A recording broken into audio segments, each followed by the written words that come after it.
Welcome to EduNow's practical session of refractive index of a prism. A prism is a transparent medium bounded by two plane surfaces inclined to each other. The angle between the two inclined faces is known as angle of the prism, and the face opposite to the angle of the prism is known as base of the prism. Before going to the experiment, let us see what is meant by refraction and how does it occur with the help of a ray diagram. Consider a prism ABC. A prism is a piece of transparent material bounded by three rectangular surfaces forming a triangle. Let AB be the surface of the incidence and BC be the base of the prism. When a ray of light traveling in a straight line in a transparent homogeneous medium with a certain velocity enters another transparent medium in which it has different velocity. So, it bends at the boundary of the two media and then travels again on a straight line in another medium. Here, RQ is the incident ray, QS is the refracted ray, and ST is the emergent ray. When a normal is drawn on the surface of the prism AB at a point Q, the angle between the normal and the incident ray is called the angle of incidence, and it is denoted by I. When you extend the incident ray in the forward direction and emergent ray in the backward direction, they make an angle D, which is called the angle of deviation. Refraction is a phenomena of bending a ray of light at the boundary of two optical media when a light ray is passing from one optical medium to another.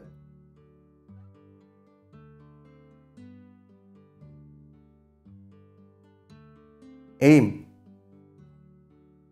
to determine refractive index of a material of a prism by ID curve method.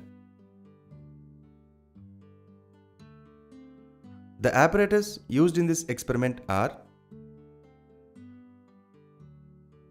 prism, drawing board, drawing pins, office pins, white paper,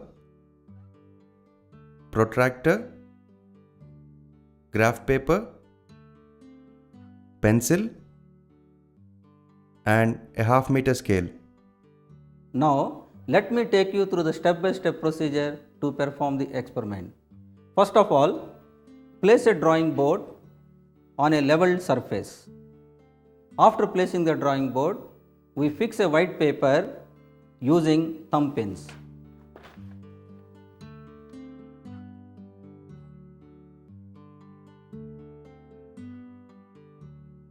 After fixing the paper, draw a line XY nearly at the center of the sheet.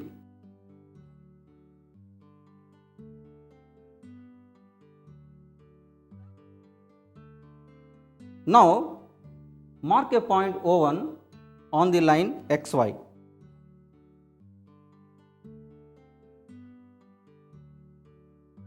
After marking the point O1, draw a perpendicular at the point O1 using a protractor.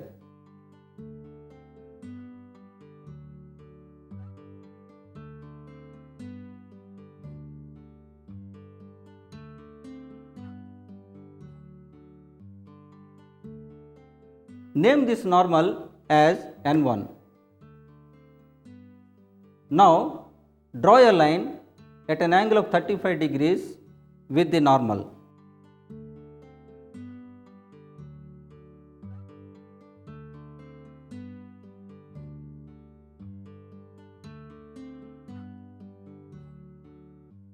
Name this line as L1.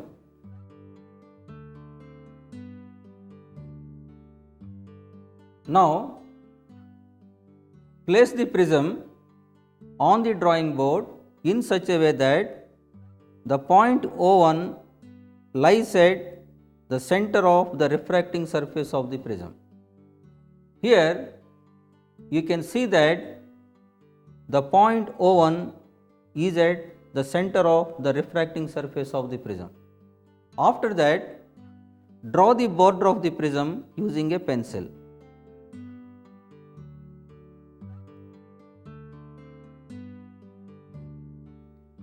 And then mark the corners of the prism as A, B and C.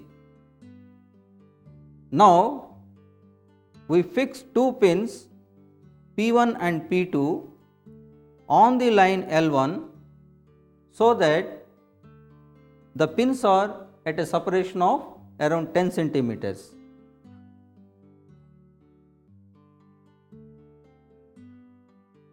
Now we replace the prism in its position. Here the line L1 acts as an incident ray to the refracting face AB of the prism. Here if we look through the face AC, we observe images of the pins P1 and P2. Now we fix two more pins P3 and P4 in such a way that the images of P1, P2 and the pins P3, P4 lie in the same line. Now let us fix pins P3, P4 to trace the emergent ray. Closing one eye, look through the face AC to observe the images of pins P1 and P2.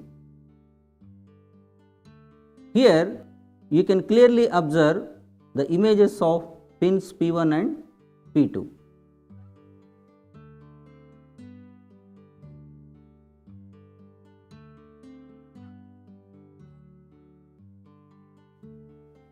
Now we fix pin P3 so that the images of the pins P1, P2 and P3 all lie in the same straight line.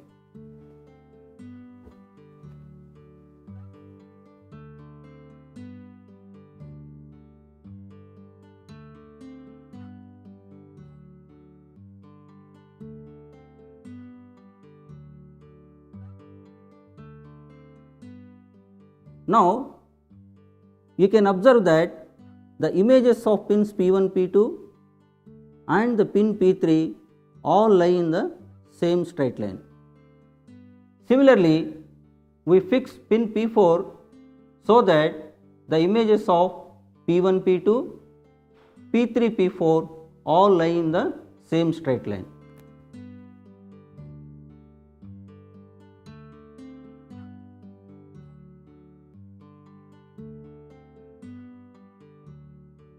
Here you can clearly see that the images of pins P1, P2 and the pins P3, P4 all lie in the same straight line. Now we find the angle of deviation for the particular angle of incidence. Now we remove the prism and the pins and encircle the positions of the pins using the pencil.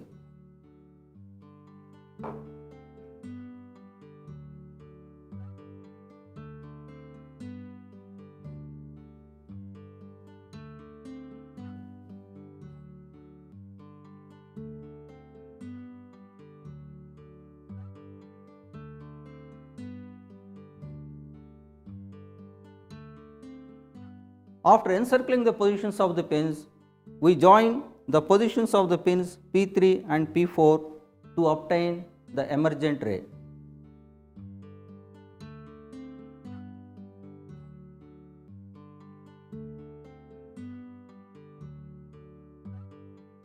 Name this emergent ray as M1. Now we extend the emergent ray in backward direction and the incident ray in the forward direction. Now we measure the angle of deviation using the protractor.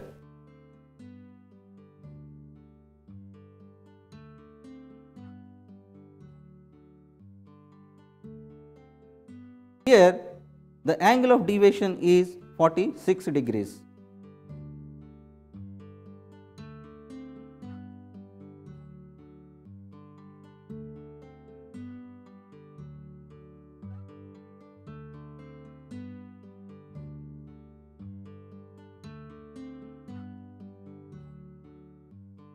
Now record the values of angle of incidence and the corresponding angle of deviation in the observation table. Here we got one set of observations. For more observations, we repeat the same procedure for various angles of incidence and then tabulate all the observations in the observation table.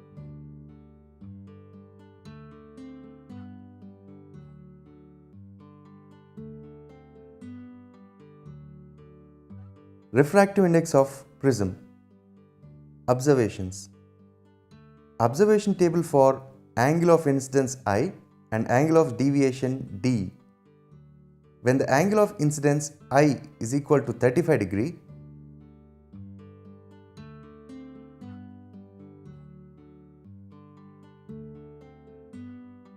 the angle of deviation D was 46 degree. Similarly, for the angle of incidence I is equal to 40 degree, D is equal to 42 degrees. Similarly, for the angle of incidence I is equal to 45 degrees, D is equal to 40 degrees. I is equal to 50 degrees, D is equal to 38 degrees. I is equal to 55 degrees, D is equal to 42 degrees. I is equal to 60 degrees, D is equal to 45 degrees. After obtaining all the observations, we plot a graph between angle of incidence and the angle of deviation, and then from the graph we find the angle of minimum deviation.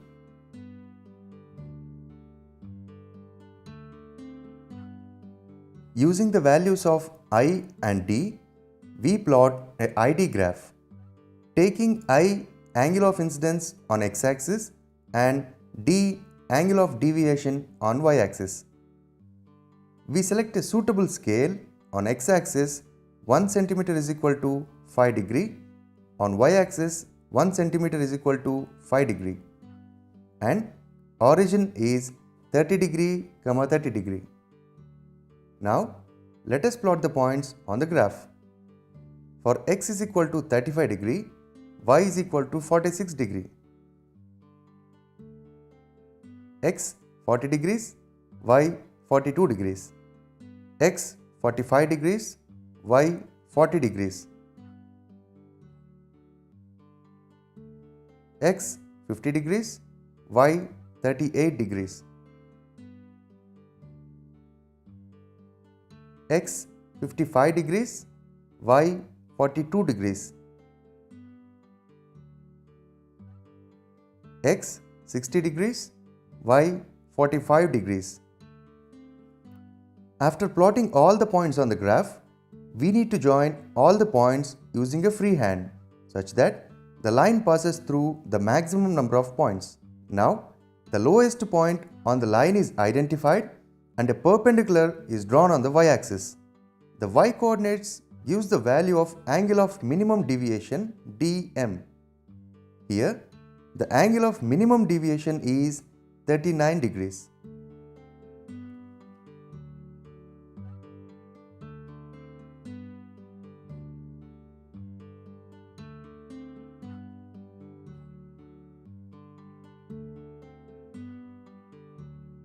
Angle of prism. Fix a white paper on the drawing board with the help of a drawing pins. Now, place the prism on the paper and trace its edges and mark the corners as A, B, C. Draw two parallel lines such that A lies symmetrically between them. After that, fix two pins P and Q on one of the lines. Now, looking through the face of AB, fix two pins R and S in such a way that the reflective image of P and Q and the pins R and S all lie in a straight line without any parallax. Here, PQ represents the incident ray and RS represents the reflected ray. Now, we repeat the same procedure on the surface AC.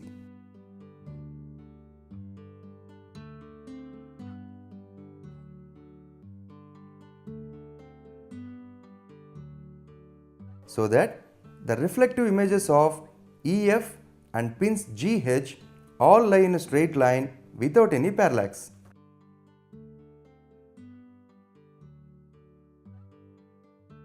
Extend the rays RS and GH backward so that they meet at a point O. Here, the angle ROG is twice the angle A of the prism.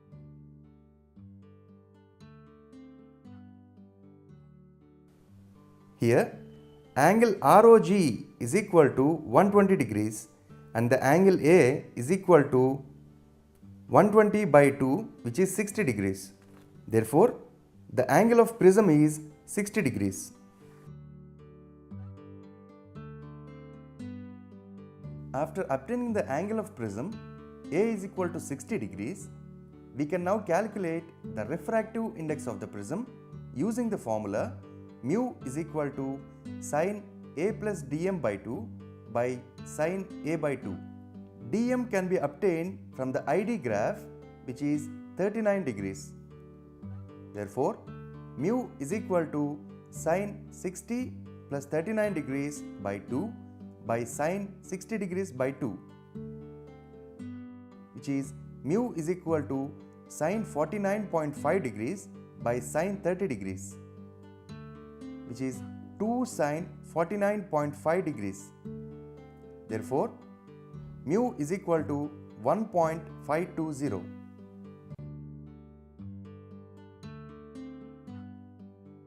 The angle of incidence of the incident ray should lie between 30 degree to 60 degree. The pins should be fixed vertically and the pin pricks should be encircled after they are removed. A minimum distance of 10 centimeters should be maintained between the two pins. Arrowheads should be marked to represent the direction of the incident and emergent rays. For all observations, you should use the same angle of prism.